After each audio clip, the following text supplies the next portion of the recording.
বন্ধুরা অনেকেই জানে না ক্যাস্টর অয়েল তেল কী করে ব্যবহার করবে, তাদের জন্যই কিন্তু আমার আজকের এই ভিডিওটা করা। তো তার জন্য আমি এখানে বাটিতে শালিমারের নারকেল তেল নিয়ে নিয়েছি পরিমাণ মতো। এইদিকে আমি গরম জল বসিয়ে দিয়েছি। এরপর কিন্তু বাটিটা আমি গরম জলের মধ্যে দিয়ে দেব। জলটা কিন্তু আমি ফুটিয়ে নিয়েছি। এরপর ক্যাস্টর অয়েল তেলটাও আমি এর মধ্যে ঢেলে দেব। এরপর দুটো তেলেই কিন্তু ভালোভাবে মিশে যাবে।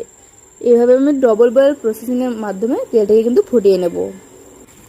তো দেখো তেলটা কিন্তু অনেকটাই ফুটে গেছে। এরপর কিন্তু আমি তেলটাকে ঠান্ডা করে নেব। এরপরে মাথায় অ্যাপ্লাই করার পালা। হাতের মধ্যে তেলটাকে নিয়ে ভালো করে হাতে মাসাজ করে এরপর কিন্তু হালকা হাতে চুলের মধ্যে কিন্তু চুলের গোড়ায় ইউজ করতে হবে। আর তোমরা চেষ্টা করবে অবশ্যই এই তেলটা রাতে ইউজ করে। দিনের বেলা ইউজ করলে 2 ঘন্টা মাথায় রেখে দেওয়ার পর কিন্তু শ্যাম্পু করবে। আর রাতের বেলা ইউজ করলে তোমরা কি করবে, সারা রাত রেখে তারপরের দিন কিন্তু তোমরা যে শ্যাম্পুটা ইউজ করো নর্মালি সেই শ্যাম্পু দিয়ে কিন্তু চুলটাকে ধুয়ে নেবে। তোমরা কিন্তু এই তেলটা সপ্তাহে 1 দিন এভাবে ব্যবহার করতে পারো। আর দেখবে নিজেরাই কিন্তু রেজাল্ট পেয়ে যাবে। আমাকে কিছু বলতে হবে না, তোমরা ইউজ করলে বুঝতে পারবে।